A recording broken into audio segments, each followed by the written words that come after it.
Hey everybody, welcome back to Dunrovin Ranch in lovely Lolo, Montana. If it's 2 o'clock on Thursday, it must be time for Brandon. Hey Brandon, Hey, how are you? good. How are you doing, Kelly? How are everyone? We're all doing good. It's a very busy day at the ranch today, so we're going to start working with little Augie here. And just to recap, Augie is about 16 months old. We've been working with him for a little while, not too long. And by the way, I remeasured him more accurately, and he's 14.3. In my mind, That's large for a horse of his age. yeah, and you know his personality is just so huge that I turned him into 15.1, but he's really 14.3. Does that mean you're 6'4"? Yeah, oh, I'm 8 feet tall. That's how I project myself to him anyway. There you go. That's right. And yeah, so Brandon, I've been a couple of weeks without you, and you know that's a good learning experience for me because the first time I was rushed, I wasn't very grounded or centered, and you could tell by the horses. Uh-huh. And last week I felt very different. I felt very calm. I was breathing. I was really aware of what I was doing instead of quickly just doing it. And both Mystery and Augie were phenomenal last week. Good. They were much quieter and more purposeful. Yeah, when I'm quieter and more purposeful, they're quieter and more purposeful. Yes. Mm-hmm. Yes. They absolutely reflect what you do. And notice how that is especially true on the ground. Yes. And then when you get on their back, it just continues. So yeah, that's a really, really good observation of yourself and a really good self-taught lesson, right? Oh boy, then no one teaches you patience like a horse. I don't know. I can imagine a teenage daughter, but thank God I never had to do that. Thank God, and you know she wouldn't teach me patience. She would teach me anger control. There's a difference. Yeah, that's true too. So the last time we spoke, Augie was cheating a little bit, and I'm better at flicking and getting that together. I feel like there's a more mutual respect happening now. Good. You know, walking him back and forth. And actually, I brought him out here on Monday. We had a special session for some nice folks at the Village Senior Living Center in Missoula. Okay. And I got out Augie just to show them what we're capable of, the camera and the microphone and the horse. And he was wonderful. I mean, and yeah, and I mean, he stops and he turns just beautifully. Good. So if you want, I'll just get him walking for you. You bet. Let's see what he'll do. Okay, so now ask first. I think I did. Did I not with the hand first and then the whip? Yeah, I didn't see it come up at all. Okay. And maybe you did a little bit, just picked your wrist up or something. I couldn't see it. Okay. So that's just a big assumption on my part. So tell me to get bent if I say something wrong. And something that we haven't. Oh, I will. And vice versa. So something. I'm nagging him a little now. Something that we haven't talked about too much, but I need to be kind of behind what I'm calling the drive line, and I'm open up to the front. Yep. Okay. I see that.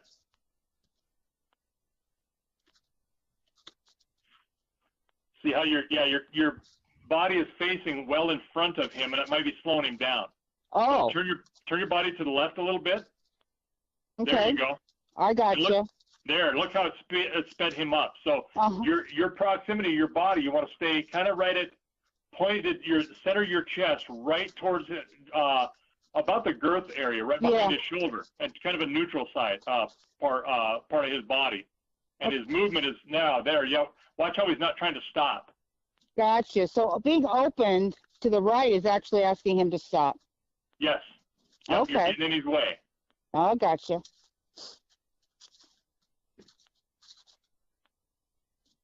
He's a fine young man. And no one can believe I say that. Well, ooh. So you didn't ask him to stop, right? No. So what he's doing Mm-hmm. is he's saying very, very gently, he's saying no. Right. And then I asked with my hand, and I didn't get a response, so I put some energy behind him. Right, and he just stopped. He really didn't give you much of a indication that he was going to stop, right? No, and I need to be quicker on the ball next time he does that. Yeah. Now, if he just starts slowing down, I do the same. There we go. I use my right hand and use my left hand. Or how slow does he go before I start talking to him? If you see a perceivable change in his speed, and what I'm looking for is his not just the speed, but the movement and the muscle usage that he's providing. And if I see that start to change, then I'm going to get on him. I'm going to make him stay exactly the speed I want him to go. So any perceivable change in speed from his body, and usually you can see it in his body first. Yeah. Because if he's doing that, then he's in the thinking part of that stop, not necessarily really getting into the actual physically stopping. He's about to, and that's where you want to catch them when they're thinking about it. Yeah. And then because that way they're going to go, yeah, you know what? I don't even want to think about doing this because I know what's going to happen. Right. I'm going to get corrected. And then he cheated me a little bit. Boy, it's really fun actually learning to read the subtle things they do. Yes. And it is so subtle. Look what they do to each other. You know, sometimes you'll see a horse move away from another horse and you didn't even perceive that the other horse had done anything. Yes.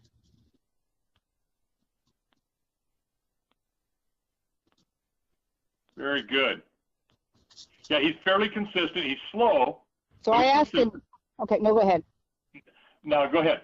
I asked him for that stop by make half a step back.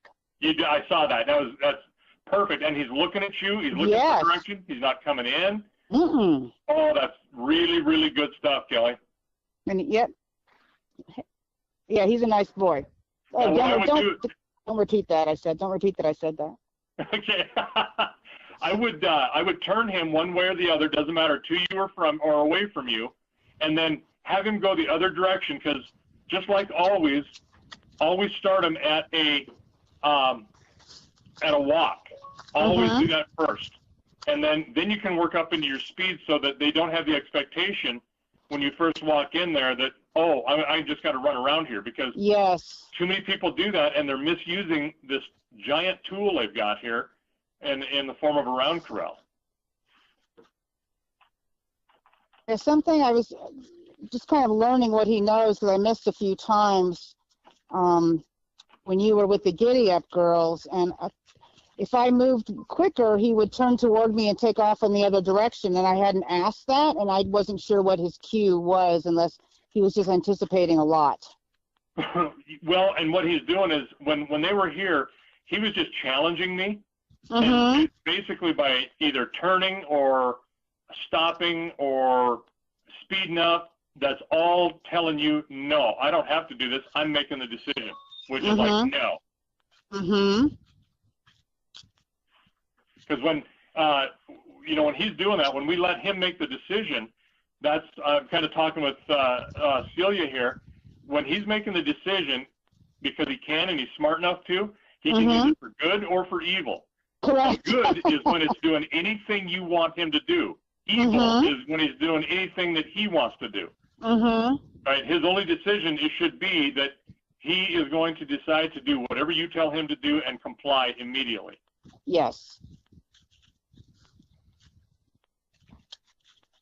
He's doing pretty darn well. He's kind of slow. It'll change a little bit, I'm sure, when you speed him up. Then he kind of wants to be a little bit less consistent about his speed. Yes. Am I right there?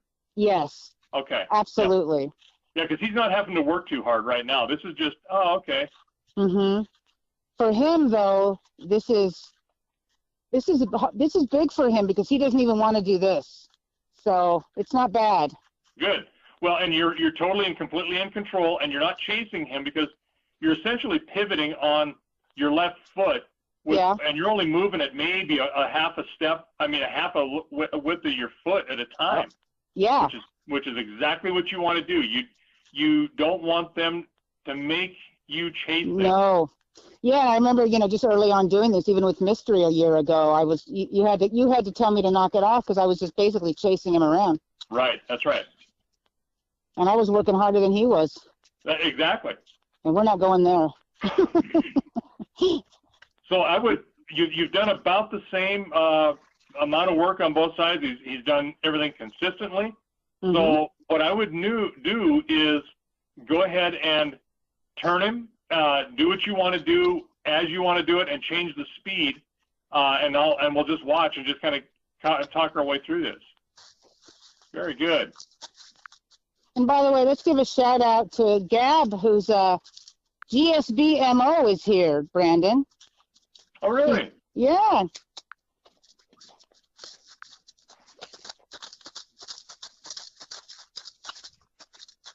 Help me out here. Come on. Okay, point more, give you more direction first, and then use your whip. All right. Only use your whip if you have to. There we go. That's much better. Celia is saying that it's amazing how he can ignore the other horses being busy around him, and that is exactly the point that I need to ask her. Yeah.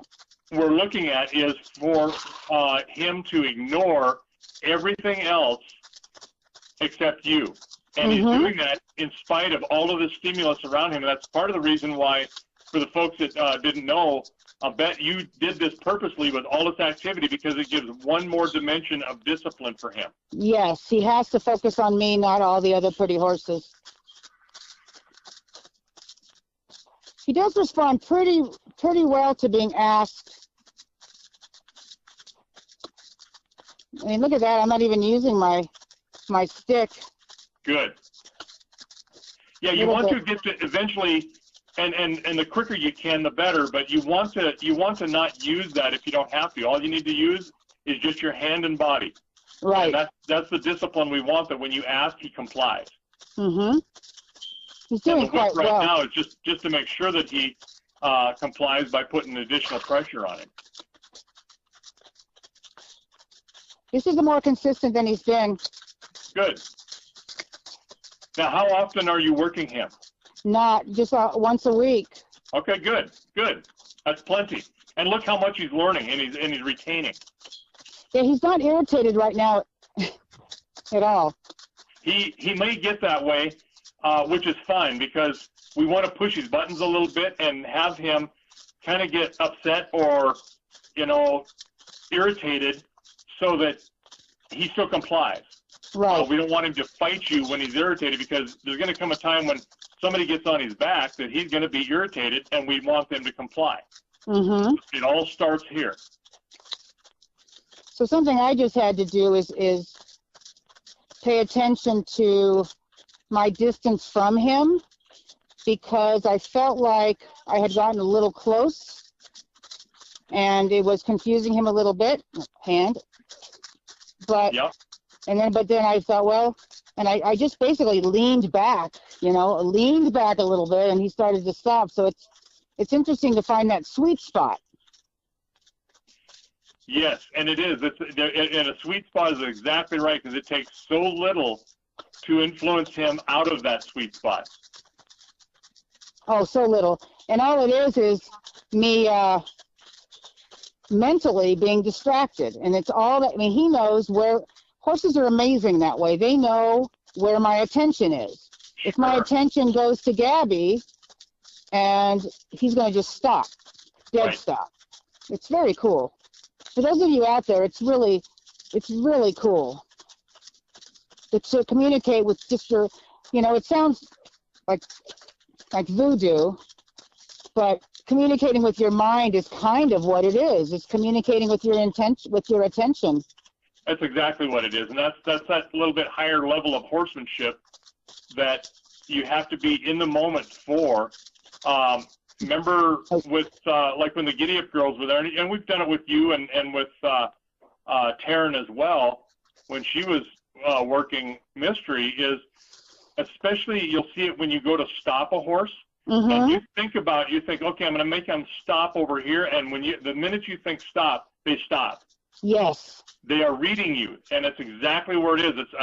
They're reading what you are thinking, and that translates to how you carry yourself. And it is so minimal that they can read that it seems like voodoo is a good word. A black box, you name it, you know. I had the student who I was with in the arena before we went on the air here.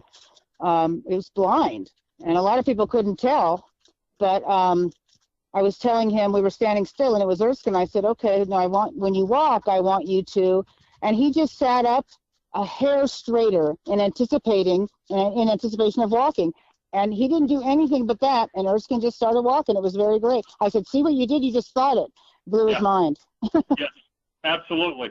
Yeah, and that's where that really, really fine sensitivity comes, is that, you know, we teach that into them on a gross level like you're doing now, but we will get to the point where all of a sudden it will be more and more subtle, and they are anticipating reading what you're doing. See how he flipped his tail at you a little bit? I know. If he had a middle finger, that would be it. That's the one. But now, that level of horsemanship is also from the horse, not just us. It's that reading that, and with Erskine, with the gentleman you had, the blind gentleman, I'm not surprised in some ways, because I've seen these horses with little kids that really have no expectation because they're so little that there's going to be an issue. And a horse that is normally, you'd see them like, I don't know, around a little kid or someone, they can sense either the vulnerability or the difference in how the approach is between themselves and an adult, or someone who's got a challenge like blindness. Probably, the reading of the horse is as much from the human standpoint, and sometimes more of reading the human from the horse standpoint. I've seen it happen time and again. It's wonderful. It is. Oh yeah. So if I'm going to move him into the next gate up, what I've been doing is pointing, and then when he's not doing it, getting the whip behind him. But what's the real way to do it? How did you know the difference? That's the way to do it? Yeah, that's the way to do it. I always cluck to him, that tisking noise. The same thing I'm going to do to them when I am asking them when I'm on their back. Gotcha. And so see how you're kind of chasing him a little bit more? Yeah. So keep yourself in the center, and when he doesn't do it, take a step forward and just raise your whip after you pass him with your hand. Okay. And if he does not comply, or he gives you that middle finger tail again, then really get on him and discipline him for that, and run him around that corral for a couple of rounds, like that. So when you discipline him like that, stay with him a little bit. Really make sure that he understands that now he's supposed to be going forward a little faster at your speed. Even if you go faster than you want to, you can do that for a round or two and then back off to where you wanted him to be. It's all about making him work harder, putting more effort in, because he should have done the right thing in the first place. He would have done less effort. And try to move your body even less. Okay. Try to stay in the center, just as if you were walking, like that. There you go. He can still move. Hey, he can. Good job. Now this is how you're going to start building subtlety in there. See how if you're chasing him, it's not as subtle. Right. But he's moving plenty well around that little corral. Look at that. You put your hand up and look what he did. I know. I love it. Okay, that's your subtlety. So that's what you want to work on without bringing that whip up unless you absolutely need it. But when you do need it, then go ahead and use it. Use it judiciously, but go ahead and be liberal with the use of it. Don't be frugal. That whip isn't gonna wear out. If it does, we'll buy you a new one. Yeah, I think I think the reason that was my fault, I think.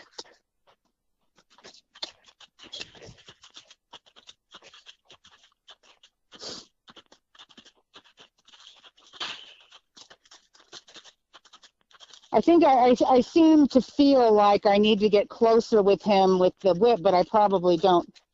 You probably don't. That's right. And if you get closer to him, you're gonna do the opposite of building subtlety. Now you're gonna just push harder and make him more aware of it, and he will blow out of there or get away from you quicker without being subtle. And you won't build the subtlety in. I got you. Yeah. So you've worked him around quite a bit. I would go ahead and turn him. Okay. I wanted to keep his canter a little bit, and now I'll turn him. Oops. Very good.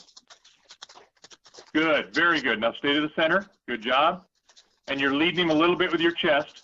So get back, put your chest, there we go. Put it back towards behind his shoulder. That's better. And I think you're gonna find he's gonna work just fine. Very good. Very good. You notice how he's not hugging that rail quite as much. Not as bad. Yeah, a lot of it is he keeps cross cantering, and I know he's just finding his feet. Okay. And you're not pushing into him quite as much either. No, right. Oh, right. Very good. Very good job, Kelly. Thanks. He's fairly consistent too, so this is good. Yeah, it's a nice little canter. Good.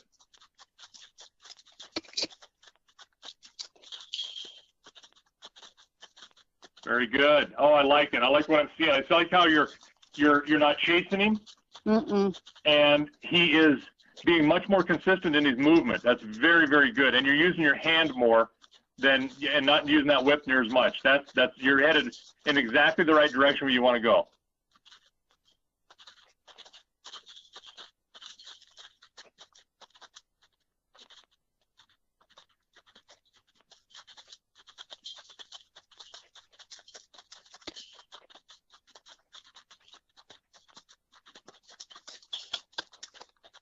Very nice.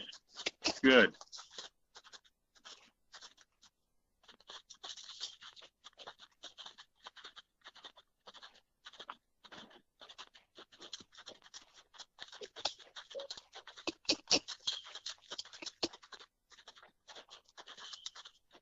Okay, now what I would also do is you've been going around at pretty good speed. There's no reason to go faster than this. So I would go ahead and maybe slow him down to a walk. Okay. Don't let him stop. Just let him go to a walk without stopping.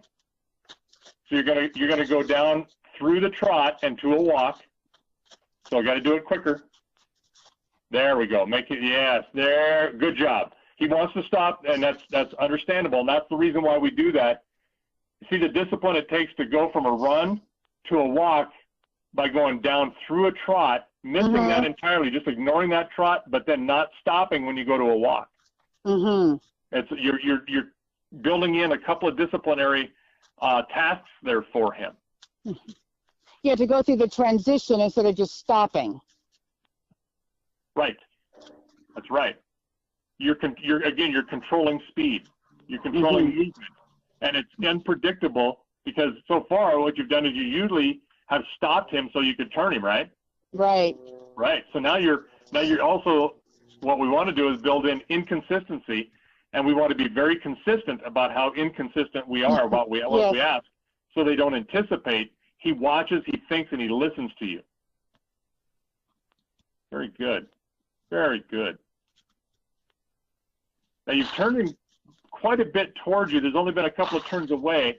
So I would turn him away from you without stopping. Just have him turn at a walk the other direction and turn away from you. Would you run through the difference of asking for turning toward me and turning away? Okay. So if you're going to turn him away from you, all you're really going to do is kind of step in front of him and crowd his shoulder, so you're just kind of pinching him off. Gotcha. Pardon me. Very good. Just like that. Very good. Keep going. Keep going. Keep going. Keep going. Keep going. Push, push, push, push, push. Good. And make him go. Very good. Okay, now, the reason I want to do this with you is because I notice when you are turning him to you, It's almost the same cue as turning him away. So he's learned that you can, if you walk up to him, he's going to just turn into you. So he's not listening; he's responding. So the way I've been doing it is to turn him into me. I just kind of give him more space to be able to do that. Right, you do. So we'll have him go around a couple of times here while I explain what we're going to do. Oh, he wants out. He's ready to quit. Because I put his head up over the rail, looking around. Okay, so what we want to do is, as he's moving, what I would do is just step back from him. Instead of going to him, step kind of away and to like the quarter behind you. So if you were to step towards about the 7 o'clock position, 7:30 position. Nope. There you go. Yeah, make him move. Good job. Yeah, he made the decision to turn. Yep. We're almost done with him anyway. He's worked almost a half an hour. That's a lot. He's done really well. We're starting to get to the point where we're going to make him sour, but he really hasn't fought much. No. Okay, so now just step backwards. Put your whip in your left hand, if it's not already there. Step back to about the 8 o'clock position. To my left and back a little. Yep. Okay. Step back and point. Step back, back, back. There you go. Now step towards the rail and put your back towards the rail. There you go. Now point, give him direction. Back towards the rail a little bit more. See how you're pushing with your chest? Yeah, yeah. There you go. Turn a little bit more even. A little bit more. Make your back parallel to the rail. Keep coming. Just slip in there. There you go. Now push your shoulder away. All right. There you go. It didn't work, but I'll try it again. Yeah, no, but you see how much different that is than what you were doing before. Yeah. There you go. Turn your body, turn your body, turn your body. Keep turning your body. There you go. Very good. Nice. All right, got it. Oh. Very good. Very good. We got a little bit of a lick. Hey, buddy. Yeah, dropping his head. That's very good. Very good. Good stuff. As Katie puts it, sometimes they're not ready to adult. That's right. Well, he's actually there we go. Hey, buddy. Hi. I would quit him right now. I wouldn't beleaguer these turns much more because you literally have been on him almost 30 minutes in here. That's quite a while. You haven't really pushed any buttons where he got super upset. He flipped his tail a couple of times, but you know what? I'm all right with a little bit of that. As long as he complies right after you discipline him. You didn't have to discipline him hard. He's staying on the rail. He's not trying to come in to shortcut you too much. He's not trying to cheat you by stopping and walking into you. I think he's done a remarkably good job. Good. And that's your work. Good job. Thank you, and thank you. Well, you know, we're all learning, but it's, boy, when it makes sense and you get it, then you get it, you know. and then they'll change it on you a slight little bit. Very good. Very good. Look how he's locked onto you. Yeah, I patted my leg a little. Good. Fantastic. Fantastic. Great job. He's not rearing and striking, so it's a good day. Yeah, no kidding. Well, and you know, the more you do this, the more easy it is, the more subtle it is, the more boring it looks. And that's what we want to get to. Yes. You know, I think I've been on mystery a couple times with the members, and also when I teach, it's like, if you don't see me do anything, I'm doing it right. That's right. Yeah. And that's the whole point. You know, we don't need to have a rodeo. That isn't what this is about. It's about training and having a horse that when you whistle, they come. You know, when you think about it, they're there, and you're working as a combined unit. Very good job. Very good job. Come on, buddy. You know, I brought Lonza out of her stall for the second ride, and she kind of had the Augie walk going on. So what we've been doing, Brandon, is just not waiting for the top of the hour, but to just continue on with the next horse. Okay. Yep, that's right. So His Highness, oh, I better not, yeah, His Highness, oh, there's that tail. His Highness can stand for a while too, I think, yeah?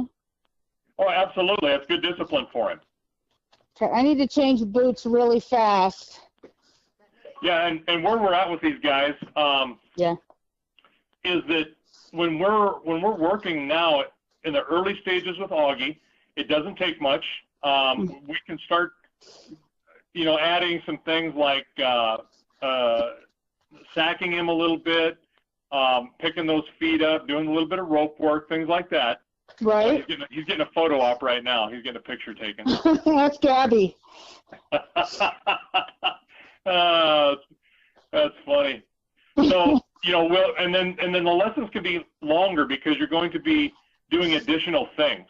Right. You're adding on to the end instead of just starting, just right. Yeah. And now with Mystery, we're just kind of at a finishing stage where you can work on a lot of things, but it doesn't take very long to work on them. You just want to touch on them, make sure they comply, make sure everything's good, and then you move on. Well, I can tell you what I started to do with Mystery, and you can, tell me what you think, and obviously tell me what I've done wrong and whatever. But we were working on side passing. So I'm getting a drink of water, everyone. Excuse me for 1 second. I see that. Yep. Okay, you can see it. Oh, hi. I started with a turn on the forehand to get him to move away from my leg. Yes, that's right. So, and it went. It's interesting. Well, maybe we can do that today. You can just watch and see what happens. Okay. Yeah, because when I was working him, we had him turning. In order to get the side pass, for what I do is I build that in. Yes. And it also helps with the reining. Is you get him to turn on the hinds and the fores, and then when they do that consistently, both directions, so you got 4 separate tasks there, and then you ask them to side pass, then you just place your leg, and then they have to figure out to move both ends at the same time, and that's where the first couple of stops or first couple of attempts are a little shaky, and you might only get a step or two, but that's okay. That's what you're doing. That's what the purpose is to start slow. They're never going to do anything perfectly the first time. If they do, it's usually a fluke. Yes, and something we were having, and I think it's a fine tuning on my part is not walking forward. Right. And then he was being really resistant and actually just backing up. Right. Yeah. You gotta not step on the gas and at the same time not step on the brake and back up. Yeah. All right. Oh, helmet.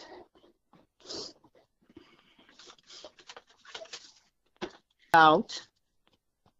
It's been a crazy day. But I also want to give a shout out to Gabby, who was my groomer today, because Mystery wasn't even camera ready. So Gab did a nice job of getting him cleaned up. She was squiring for you? She was squiring for me, yes. Nice. How do I get one of those? Oh wait, mine are gone now. The government got them both. You raised them. right. Yeah. Someone with a small head borrowed my helmet, Gabby. So I need to adjust everything, guys. I'm sorry about that.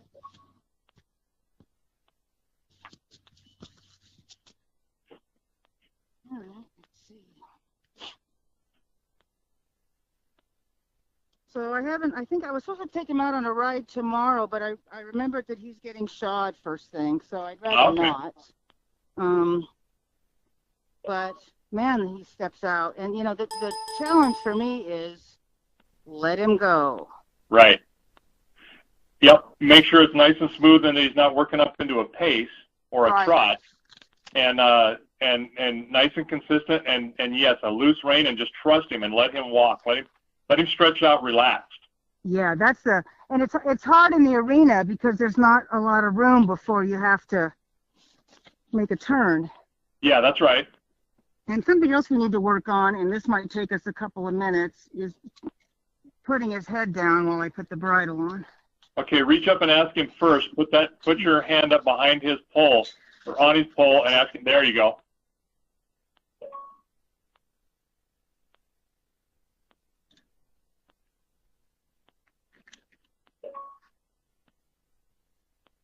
and continue to ask him to put that head down. He'll take it all the way to the ground if you ask him. There you go. He needs to keep that down so you can reach that, not have to reach up. Good job. This has been on someone else. Let me adjust everything.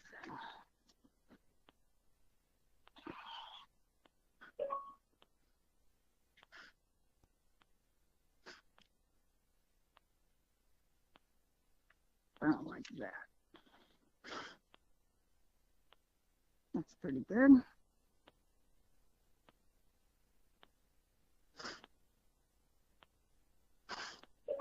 All right, buddy.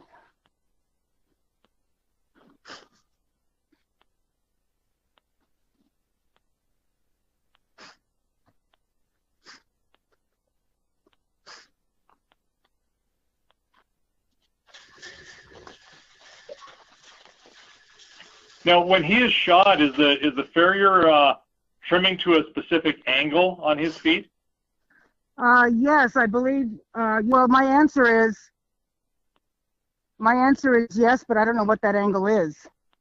That's what I'm wondering if he's trying to trim to a specific degree. Oh, as opposed to his foot. Right. Oh, I don't know. As I got to thinking about that, when he was shod, he started forging, right? Yes. Right. And that I never brought it up last time, but that is indicative of either he is got a little bit too much toe out on the front, or he's got him trimmed at a too high of an angle on the hind. If he's going by angles, if you go by the normal, the natural sole of the foot, you will trim to what that horse is designed for and what his body build is. Yeah, I see. So you're saying, is he bringing out that measuring device and going by that, or is he going by the foot? Correct. I don't recall, but that's a great question. Because there's a lot of misinformation out there about you have to trim to so many degrees on the front and so many on the back, and it's like, okay, no, you're gonna if you do that, it's a one size fits all. Right. And you may have those angles on a certain horse, but most of the time you will not. Right. And that all comes, again, from a lot of the big lick type of show horses that are notorious for pushing horses outside of what their body limits allow them to do. And they sometimes do some unethical things to them. Yeah. Oh, yeah. Yeah. I actually don't know, but I will pay attention. Yeah, just something to be aware of. I mean, what it has done is it has squared him up a little bit too much. If he's forging, if he's he's very square or having a nice even 4-beat gait, but he should not be kicking that front foot with a hind. Right, and you know what? Actually, I think the last time I rode him, I said, hey, he's not forging. Good. I think it was him. Okay. So and you want to watch, because if he stretches and relaxes and moves out, then he may not forge. Okay. And that for those that are wondering, forging is the term used for when they hear that clicking or that banging sound when the hind foot hits the front foot as it sets down. It kind of kicks the front foot out of the way. That's undesirable. Yes. And actually, I can ask Katie how Rocket was today, because he has a different farrier, but he was forging a lot. But I can ask and see if he still is, because let's see.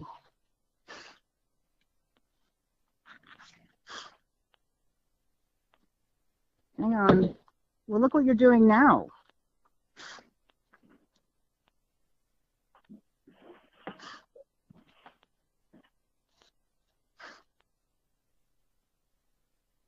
Alrighty. Boots, helmet, phone. All right, I think I'm good. You know what I mean?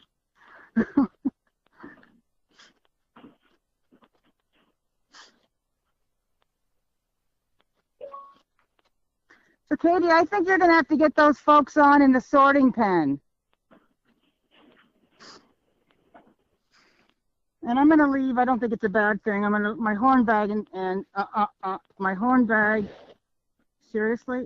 I'm going to leave my horn bag and my jacket on because it won't, it's not a bad thing, is it? No. You're going to use them at some point anyway, right? Yeah, I just like to leave them hooked onto my saddle. Yeah. Yeah, I do the same. I do exactly the same thing. I once these horses are being ridden, then I'm loading them up with all of the gear I would normally ride with. Yeah. And some, like the other day, like Friday, I took a horse I'm just finishing up in the mountains, and you know, I had a big slicker on, and a lariat and saddlebags, you know, the works. Yeah, I have some saddlebags coming because now that I haven't, you know, I have my own rideable horse, I have to buy new stuff. Yeah, it's just an excuse to go shopping. I know you. Oh, God, I love shopping. Well, you know what I wanted, and you might be interested in this, although I'm sure you have stuff you love, is I wanted a horn bag and saddlebags that had the Molly system on them, so I could have different attachments, and I found some. And I love it because I could switch out, you know, whichever pouch I need. Oh, sure. I love it. By the way, Mountain Ridge Gear in Colorado, if anyone's interested, here's a shout out.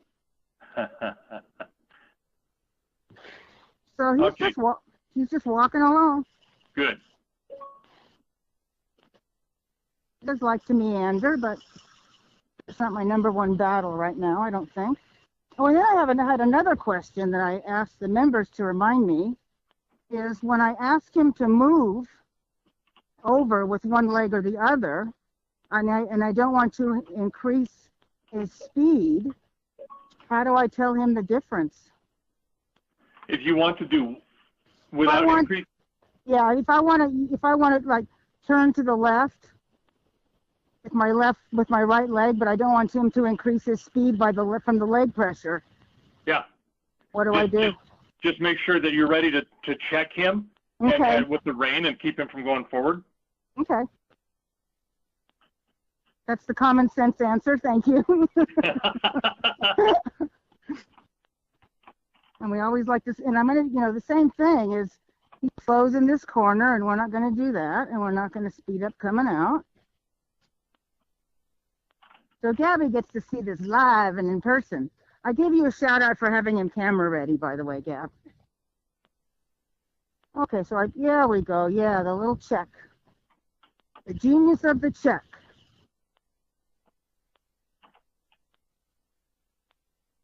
I'm not ready. All right.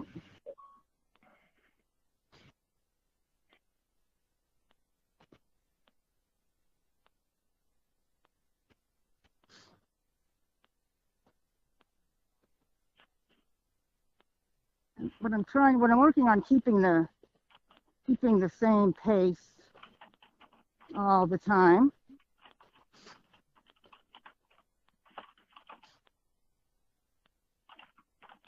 That's good, keeping that consistency.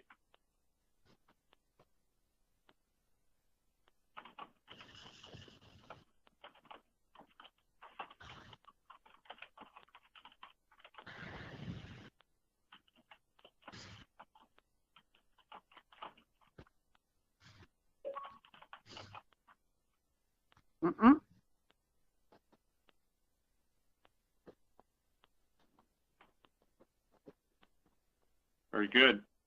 Nice, and that's a nice, fairly consistent turn there. He kind of held up on you a little bit. Yeah, right here. Yeah.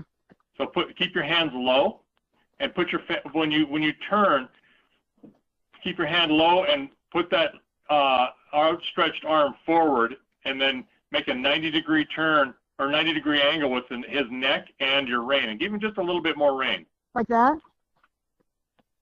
Yeah, keep that hand low. There you go. Put your hand below the top of his neck. Just kind of push it down and forward when you turn. Like that. Like that? I think I'm seeing it right. Yep. That looks better. And if he's not doing it, then give a little bit of direct rein to help pull that around after if he doesn't respond.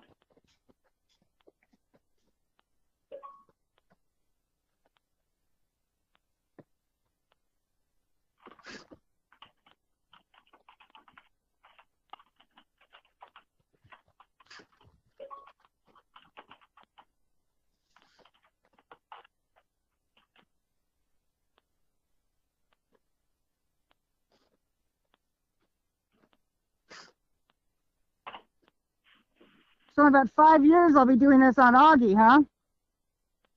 Yeah, about 3 more. 3 more? All right. Well, two more, 2.5. All righty. Well, about the time he turns 3 or so, we'll have to watch him. With your weight, you could probably start working him. He's a larger horse, so you like to wait a little bit, but with your weight, you could probably start him at about 3. Okay, I'm 140, so. Yeah, I got 100 pounds on you. Okay.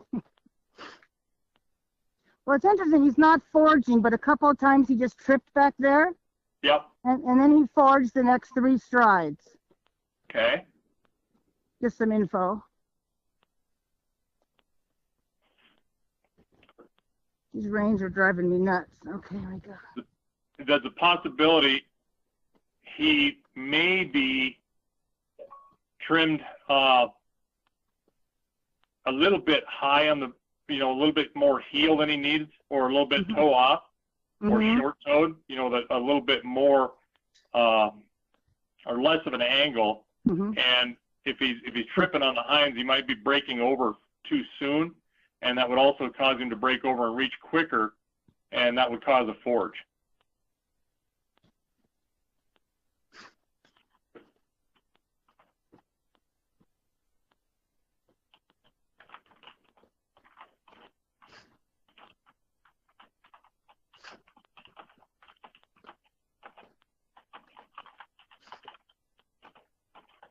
Someone's typing away. Is that you? That's me. Sorry. It's okay. It's okay.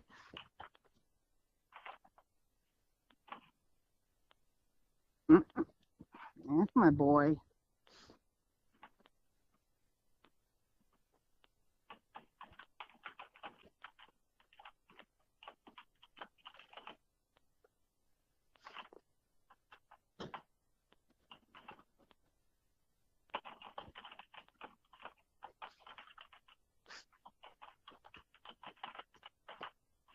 Should I ask for a turn, Brandon? Should I ask with my leg first? Well, that depends on what you want to have this horse do. Do you want him to respond primarily off of a leg cue, or do you want him to respond off of a rein? Well, considering he's going to be a dude horse, I imagine rein. Yeah, exactly. Okay. I mean, it was rhetorical because I know what he was going to, but Right. you have the option to do that. Right, I gotcha. I mean, if it was mine, it would be leg, but Right. Considering all the novices that are going to get on him, that's right. You would waste your time building in a primary leg cue as a turn, because you're gonna have other people getting on him and not doing that. right. Or when they put a leg on him, he would turn inadvertently. Yes. To them. I mean, I've had that happen. Yes. It's really more specific to an individual. Gotcha. And I've trained horses for people with that purpose in mind, and Okay. they struggled at first because the horse was so sensitive that it would turn Right. because they were sloppy with their legs.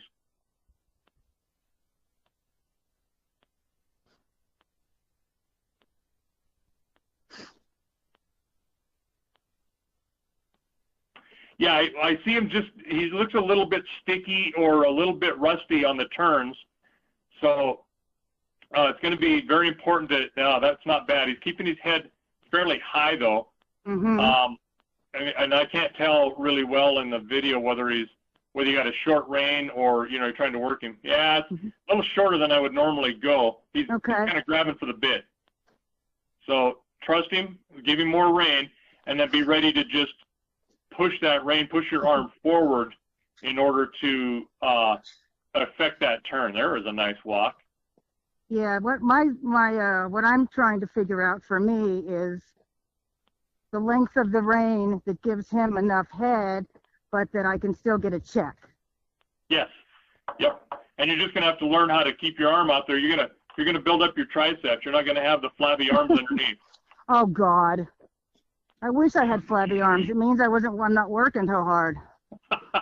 Well, here's your chance. It's a workout for you. There you go. Just be sure to switch arms. Otherwise, you're going to have one flabby and one monthly. There you go.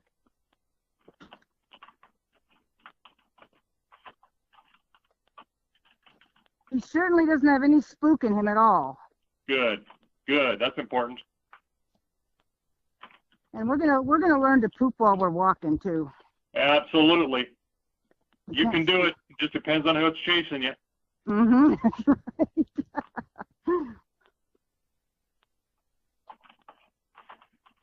I was telling people that when he got a little pacey, I know how you ride, because as soon as I drop my seat, he slows down. I'm like, that's how Brandon rides. Yeah, it's really good to have these horses have different people ride them, but still get to the same goal. Yeah. And respond the same way, because then they don't become so aware of, oh, I'm only gonna do this. There's a decent turn. Yeah, but then look what happens at the end. Yep. Is that just not being ready, or me not being balanced, or him? You know what I mean? Yeah, a little bit. If you turn, make sure that you're not dropping your shoulder onto the inside of that turn. Okay. Because what you're going to do is you're putting your weight on that inside foot, and they're going to be kind of stumbling. All righty. You're just throwing them off. So it's going to feel like you're going to come out the opposite side of the saddle, but you're sitting straight up. Yeah, I just did that. How's that one? Yeah, that was better. All right. Now, I love that he looks, but he doesn't spook, because everything's different over here every single day. Right. Because we're moving pallets or whatever, and he's just...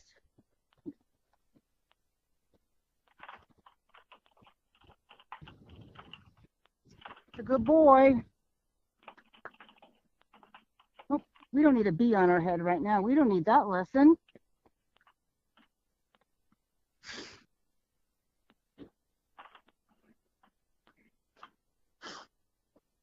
There you go, Angel.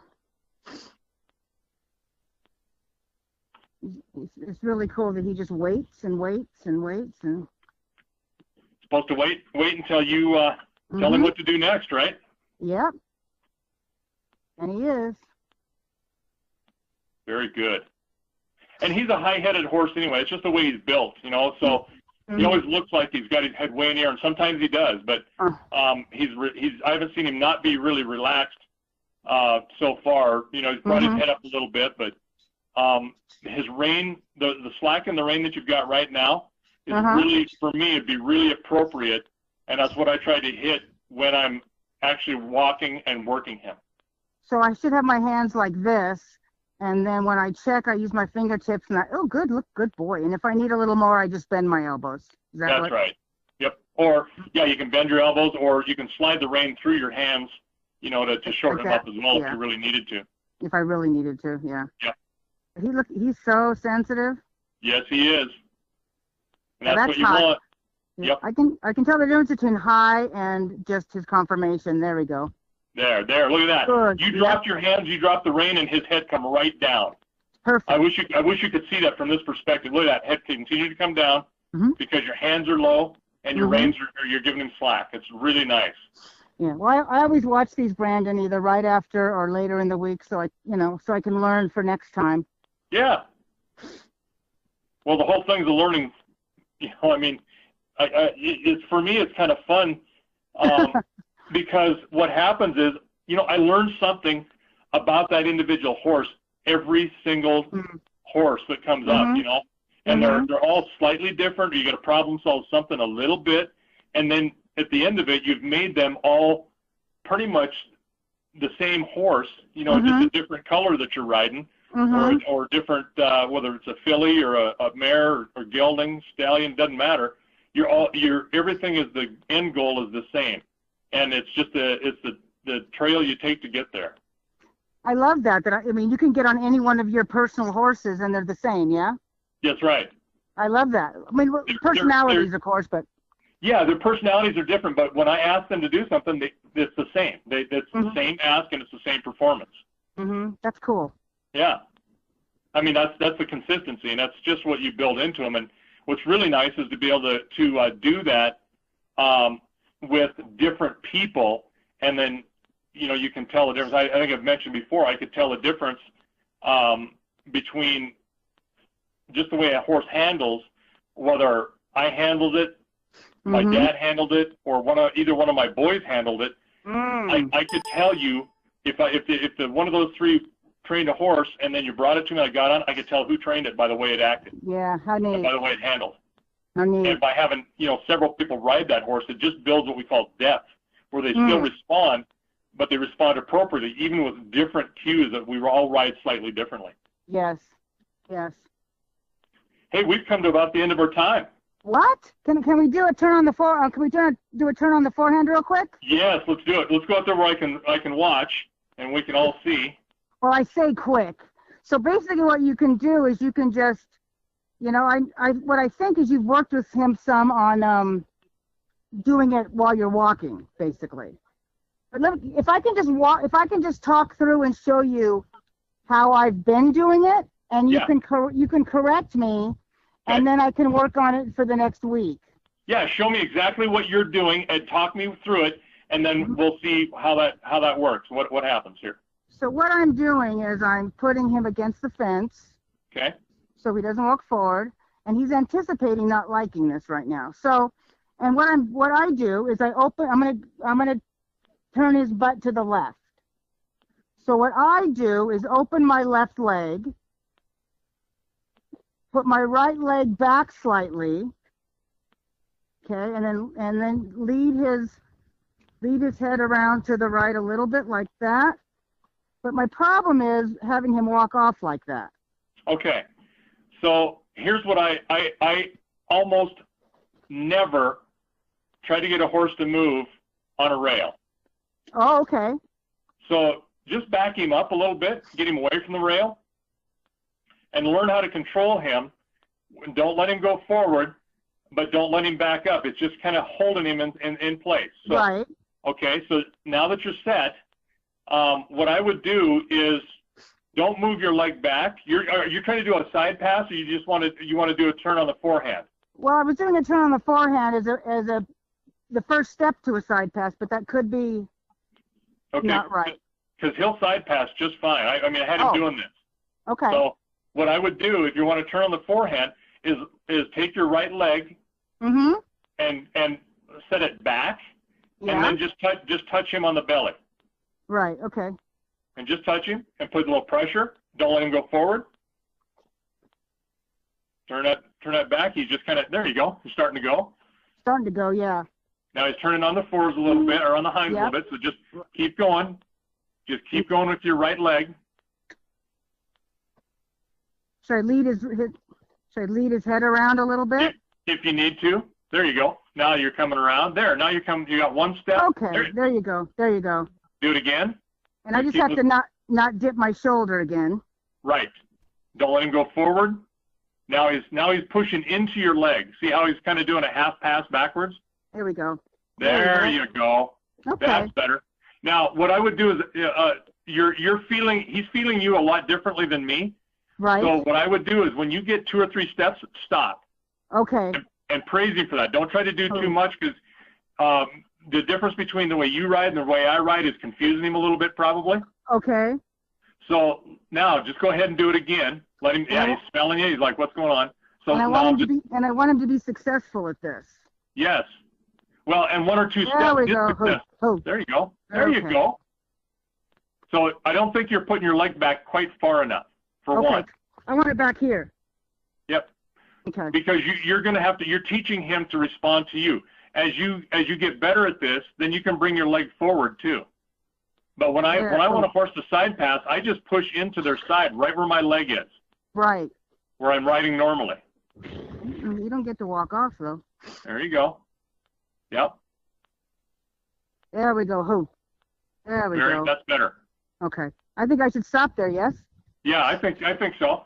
But okay. Yeah, and then just get him. He will spin. I literally, when I was training him, pushed him around where he would make 2 complete circles with his front feet planted. He'd have to step and turn. But there we go. That's better. That's better. There you go. That was about 3/4 of a turn. Good job. All right. I get it now. Thank you. You bet. And try not to be too much in his mouth. The whole idea is that you're sitting just like you are now with a loose rein. Right. And you reach back with that leg and turn, and he'll just turn underneath you. That's the whole goal. Right. So not micromanage so much, but just I get it. Yeah. I don't know how to put words to it, but. Well, it's more subtlety, right? Right. You're just extending another use of your subtlety to communicate what you want him to do with his body. Very nice.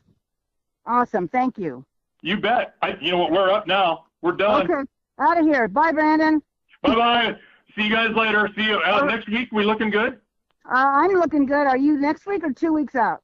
I am next week. I'm available. All right. We'll be ready for you. Sounds good. We'll see you guys later.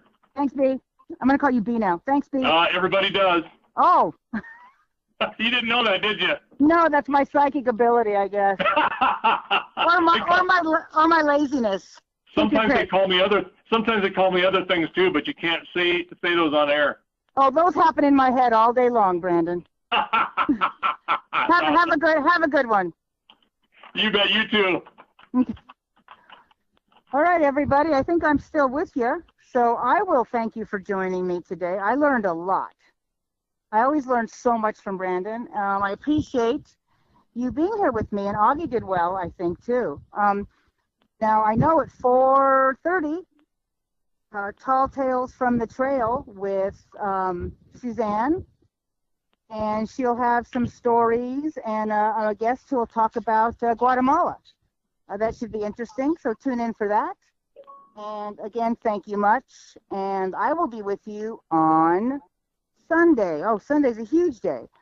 Sunday at 11 o'clock, there's a kids' party going to be here. So you got little kids on horses for a couple of hours.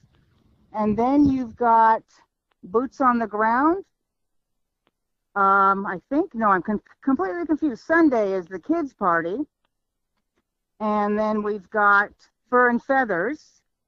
And then we've got the blessing of the animals. So it's a big day. So please join me, keep me company on that.